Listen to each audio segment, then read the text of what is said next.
সুপ্রিয় শিক্ষার্থীবৃন্দ, আসসালামু আলাইকুম। আশা করি তোমরা সবাই ভালো আছো।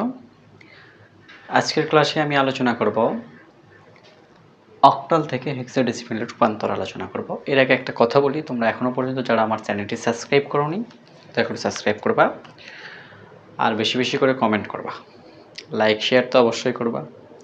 তো আজকের যে আলোচনার বিষয়টি হয়েছে অক্টাল থেকে হেক্সাডেসিমেল রূপান্তর। অক্টাল থেকে হেক্সাডেসিমেল রূপান্তর, হেক্সাডেসিমেল থেকে অক্টাল রূপান্তর, এই রূপান্তরগুলো কিন্তু অনেক ভেজালের।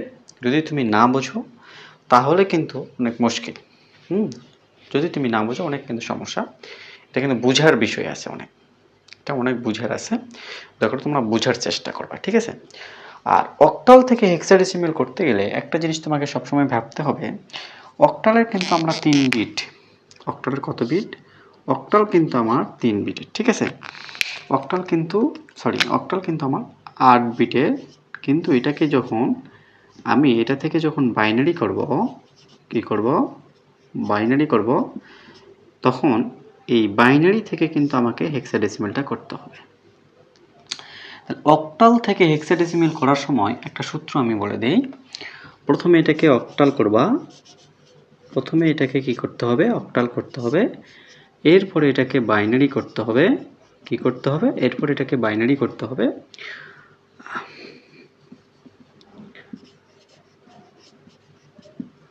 এরপর এটাকে বাইনারি করতে হবে, হ্যাঁ। এরপর এটাকে হেক্সাডেসিমেল করতে হবে।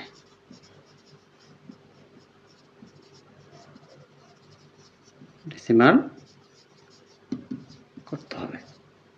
এখন দেখো এই জায়গায় কি, এখন এই জায়গায় মেন বিষয় হচ্ছে অক্টালে কিন্তু আমাদের 8 বিট ছিল। এই 8 বিট থেকে যখন আমি বাইনারিতে করব, তখন এই 8 বিটটাকে কিন্তু 3 বিটে আমাকে সাজাইতে হবে। কয় বিটে সাজাইতে হবে? এই সূত্রটা তোমাকে মনে রাখতে হবে। কিন্তু এই সূত্রটা যদি তুমি মনে না রাখো, পরীক্ষার সময় যখন আসবে তুমি করে দেখাই থাকবা, কিছুই পারবে না। এখানে বললাম যে এই যে তোমার যখন এখানে যদি অক্টাল থেকে বাইনারি করতে, হেক্সাডেসিমেল করতে বলে, তখন অক্টালে 8 বিট থেকে কিন্তু আমাদের বাইনারিতে যে বাইনারি যে মানটা বের করবো, অক্টালের মানটা তো বাইনারিতে করবো। এটা করার সময় অবশ্যই আমাকে এটাকে 3 বিট করতে হবে। 3 বিট করার সময় হেক্সাডেসিমেলে যখন আমি রূপান্তর করব, হেক্সাডেসিমেলে রূপান্তর করার সময় অবশ্যই এই সংখ্যাগুলোকে আবার 4 বিটে নিতে হবে। 4 বিটে যদি আমি নেই, সেক্ষেত্রে আমার রূপান্তরগুলো হবে। তাহলে আমি একটা রূপান্তর যদি করি, দেখো, তাহলে আমি একটা রূপান্তর মান নিলাম। এই সূত্রটা কিন্তু তোমরা খাতায় নোট করে রাখবা, যে প্রথমে অক্টাল থেকে আমি প্রথমে বাইনারি করব, বাইনারি থেকে হেক্সাডেসিমেল করব। তাহলে অক্টালে যদি আমি যাই, অক্টালে কিন্তু এটাকে 8 বিট ছিল। এই 8 বিট থেকে এটাকে 8 বিটেই তো লিখবো মানগুলি অবশ্যই বাইনারিতে লিখবো। বাইনারিতে লেখার পর এটাকে 3 বিটে করব। আমরা কিন্তু একটু পরে আসতেছি। এরপর এটাকে হেক্সাডেসিমেল করব। এরপর এটা কি নিব? হেক্সাডেসিমেল করার সময় আমরা 4 বিটে নিব। ওকে, তাহলে এখন আমি একটা সংখ্যা যদি আমরা এখন যে অক্টাল থেকে হেক্সাডেসিমেল করি, সেক্ষেত্রে কীভাবে করব দেখো। অক্টাল থেকে হেক্সাডেসিমেল আমি একটা সংখ্যা উঠালাম। অক্টাল থেকে হেক্সাডেসিমেল একটা সংখ্যা উঠালাম হচ্ছে 527.375। এটা আমার অক্টালে আছে। এটাকে আমার হেক্সাডেসিমেলে রূপান্তর করতে হবে। তাহলে আমি প্রথমে কি বললাম? প্রথমে অক্টাল সংখ্যাটাকে আমি ঠিক আমার বোর্ডে মাঝখান বরাবর আমি লিখলাম 375। দেখো, এই যে দশমিকের পরে যে সংখ্যাগুলি, দশমিকের পরের সংখ্যাগুলি আলাদাভাবে লিখব, আর দশমিকের আগের সংখ্যাগুলি আমরা আলাদাভাবে লিখব। আমি কিন্তু একটু দূরে দূরে লিখেছি, তোমরাও চাইলে দূরে দূরে লিখতে পারো, ঠিক আছে? এখন আমি প্রথমে বলেছিলাম যে অক্টাল থেকে প্রথমে আমাকে বাইনারিতে করতে হবে। তাহলে অক্টাল থেকে প্রথমে আমি যদি বাইনারিতে করি, সেক্ষেত্রে বাইনারির বিটগুলো অবশ্যই কত বিটে লিখব? বাইনারির বিটগুলো অবশ্যই 3 বিটে লিখব। 3 বিটে লেখার পরে আমি এটাকে যখন হেক্সাডেসিমেল করব, ওই সংখ্যাটাকে আবার 4 বিটে করব।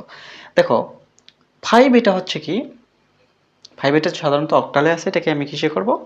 এটাকে যখন আমি বাইনারিতে করব, তাহলে 5 এর বাইনারি জানি কত? মনে আছে তোমাদের? 5 এর বাইনারি যদি তোমার বাইনারি মনে না থাকে, তাহলে ক্যালকুলেটর তুমি ব্যবহার করবা। আমি তো আগের নিয়ম তোমাকে দেখে দিয়েছি। আগের নিয়ম আমি তোমাদের কি দেখে দিয়েছি? 5, দেখো 5 হচ্ছে অক্টালে ছিল, আমার 5ই আছে। যদি বাইনারিতে করি, তাহলে আমার মান হবে কত? 101। এটা হলো আমার বাইনারি মান। আমি কিন্তু 3 বিটে লিখতেছি। এখন 7 এর মানটা যদি আমি লিখি, 7ও কিন্তু আমার অক্টালে আছে। 7 কিসে আছে? আমার অক্টালে আছে, এটাকে আমি কিসে লিখবো? বাইনারিতে লিখবো। বাইনারি লিখলে আমার মান কত হবে? 1 1 1, তিনটা 1। এখন 3কে আমি বাইনারিতে লিখবো, 3ও আমার অক্টালে আছে, এটাকে বাইনারিতে লিখবো। বাইনারিতে লিখলে আমার মান আসবে ডাবল 1। এখন 7-এর একই, তিনটা 1, এই জায়গায় অবশ্যই দশমিকটা দিব। তিনটা 1 হতে যাচ্ছে 7-এর, এই 7-এর মান হয়েছে তিনটা 1। এখন 2 যদি যায় তাহলে 1 0, আর 5 যদি যায়, যে 5-এর মান আমি পেয়েছি 1 0 1। আমার কিন্তু 3টা বিটে রেজিস্টার্ড হয়নি। কোন সংখ্যাটা 3 বিটে রেজিস্টার্ড হয়নি বলো? সংখ্যা 3 বিটে রেজিস্টার্ড হয়নি, এই সংখ্যাটা কিন্তু আমাদের 3 বিটের হয়নি। তাহলে এই সংখ্যাটার সামনে কি দিব? এই সংখ্যাটার সামনে আমরা 0 দিব, এটা আমরা 3 বিটে রেজিস্টার্ড করব। তাছাড়া বাকি সব, তারপর 10-এর এটা কিন্তু 3 বিটে হয়নি, 10-এর এটা 3 বিটে করতে হলে কি করব? সামনে 0 দিব। তাহলে এইটা হলো আমাদের অক্টাল থেকে বাইনারি মানগুলি, সবগুলি কিন্তু আমরা 3 বিটে করেছি। এটা হলো কিসের মান? এই যে মানগুলো আমরা পেলাম, এই মানটা কিন্তু হলো আমাদের বাইনারি মান। এই বাইনারি মানগুলোকে আবার আমরা 3 বিটে নিয়েছি। কত বিটে নিয়েছি? 3 বিটে নিয়েছি। এই সংখ্যাটাকে যদি এখন আমি 4 বিটে নিয়ে রূপান্তর করি, সেক্ষেত্রে কিন্তু আমার হেক্সাডেসিমাল হয়ে যাবে। তাহলে আমি 4 বিটে কীভাবে করব? এটার যখন 4 বিটে করব, আমি কিন্তু লাস্ট দিক থেকে যাব। তাহলে আমি 4 বিটে যখন করব, দেখো এখানে 3টা আছে, এর সঙ্গে একটা আমি এই যে উত্তর দিব, এটাও 4 বিটে হয়েছে। এখানে কিন্তু 2টা আছে, তারপর এখান থেকে আমি একটা নেব, তাহলে আমার হলো 3টা। তাহলে এটা মান কিন্তু বাইনারি। এরপরে দেখো, এরপরে হলো মজাটা কি, যে এটা কিন্তু আমার 1 বিট আছে, তাহলে আমার লাগবে কয়টা বলো দেখি? আমি এখান থেকে নিয়েছি 4 বিট, এটা আরও কিন্তু 3টা সংখ্যা আমার লাগবে। তাহলে 3টা কি দিব? আমি 0 দিব। এই হলো আমার 4 বিট, এই জায়গায় আমি লিখলাম। তাহলে আমি এই মানটা এদিকে লিখলাম যে এটা হচ্ছে বাইনারি। বাইনারি কয় বিটে আছে? 3 বিটে রয়েছে। এই মানগুলো সব 3 বিটে রয়েছে। তাহলে আমাদের এই পাশে শেষ, আর এই পাশের মানগুলো তখন কি হলো? পিছন দিক থেকে। তার মানে এখানে 3টা আছে, এই জায়গায় হলো একটা 4 বিটে শেষ। আমার এখান থেকে যদি আমি যাই এই পর্যন্ত, আমার হচ্ছে 4 বিটে। তার মানে এখানে 2টা, এখানে 2টা, 4টা। তার মানে এটা 4টা করতে কি হবে? 1 2 3, আর একটা ছিল, এই মিল হলো আমার 4 বিট। দেখো এখন আমরা এই দিক থেকে লিখলে পাবো, এই দিক থেকে লিখতে, তাহলে এখানে 1 এর বাইনারি কত? 1। এখন এটা যেহেতু 4 বিটে রয়েছে, 4 বিট কত পর্যন্ত রয়েছে? এই বিট পর্যন্ত কিন্তু আমাদের 4। তার মানে এই সংখ্যা পর্যন্ত কিন্তু আমাদের 4 বিটে রয়েছে। তাহলে এই সংখ্যার 4 বিট, তাহলে কত? 101। 101 এখানে কি করেছিলাম দেখো তো? 5 এর হচ্ছে কত ছিল? 101। তার মানে এটা হচ্ছে কি আমাদের 5। এটা হলো আমাদের 5। এরপরে দেখো এখানে 3টা 1 সামনে 0, 3টা 1 সামনে 0, মানে 3টা 1 মানে হইতেছে 7, সামনে 0 মানে কি 0 কোনো দাম আছে? তার মানে এটা হলো আমাদের 7।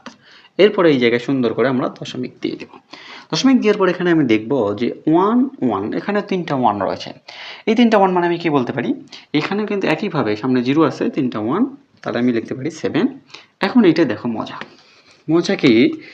1 1 1 0, এটা মানে কত তোমাদের কি মনে আছে?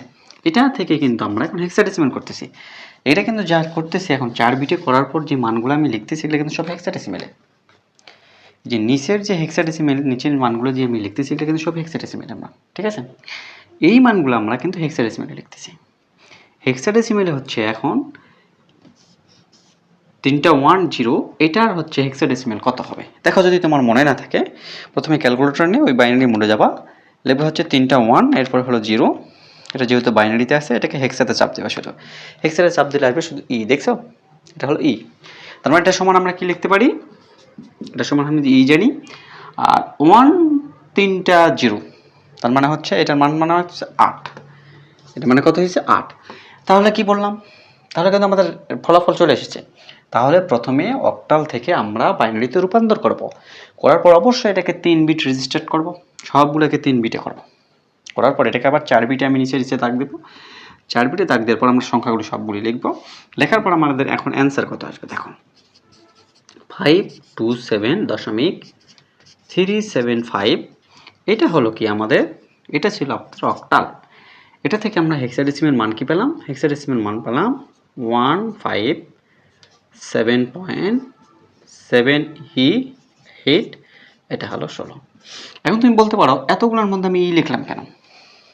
লিখলাম কেন? হেক্সাডেসিমালের বিট কিন্তু 16টা। হেক্সাডেসিমালের বিট হচ্ছে 16টা। এই 16টা বিটে হইতেছে আমাদের 16টা বিটের মধ্যে কিন্তু রয়েছে এ বি সি ডি ই রয়েছে। এই কারণে আমি এটা হেক্সাডেসিমালে ই বিট লিখলাম। আর এখানে কিন্তু দশমিকের সময় 15, 16, 20, 15, 16, 17, 18, 19, 20 পর্যন্ত হয়, কিন্তু হেক্সাডেসিমালে ওই 15, 16 হয় না, A B C D E F হয়। ঠিক আছে, এই কারণে আমরা এটাকে ই লিখলাম। তাহলে আবার বলি, দেখো, যখন অক্টাল থেকে হেক্সাডেসিমাল রূপান্তর তুমি করবা, প্রথমে অক্টাল মানগুলা থেকে তুমি সুন্দর করে বাইনারিতে লিখবা। লেখার পরে তুমি কি করবা? লেখার পরে এই সংখ্যাগুলোকে তুমি 3 বিটে রিস্টার্ট করবা, মানে 3 বিট করে করে নিবা, 3 বিট করে করে দাগ দিবা, বা 3 বিট করে নিবা। যেমন এখানে 2 বিট ছিল, আমি 3 বিট 0 করে 3 বিট করে দিয়েছি। 3 বিট দেওয়ার পর ওখান থেকে আবার আমার 4 বিট করব। কারণ কেন 4 বিট করব? হেক্সাডেসিমালের বিট হতেছে 16। এখন যদি 16কে আমি ভাঙ্গাই 2 এর উপর 4 যখন দিব ভাইয়া, তখন হবে 16। এই জন্য আমি বাইনারি থেকে 4 বিট করে নিব। আর এই যে অক্টাল থেকে আমি বাইনারি করার সময় 3 বিট এখানে করলাম, এই 2 এর উপর যদি ভাইয়া আমি 3 দেই সেক্ষেত্রে হবে 8, আর 2 এর উপর যদি আমি 4 দিই সেক্ষেত্রে হবে 16। তার মানে এই জিনিসটা তুমি মনে রাখবা যে বাইনারিতে হেক্সাডেসিমাল করতে হলে 4 বিট, আর অক্টাল থেকে বাইনারি করতে হলে 3 বিট। ওকে, তাহলে এই হলো আমার অ্যান্সার। তো আজকের ক্লাসটি এই পর্যন্তই। ভালো থাকবা, সুস্থ থাকবা। আর ক্লাসটা শেষ করার আগে আবার একটি কথা বলি, তোমরা যদি এখনও পর্যন্ত আমার চ্যানেলটি সাবস্ক্রাইব না করে থাকো, দয়া করে সাবস্ক্রাইব করবা। আল্লাহ হাফেজ।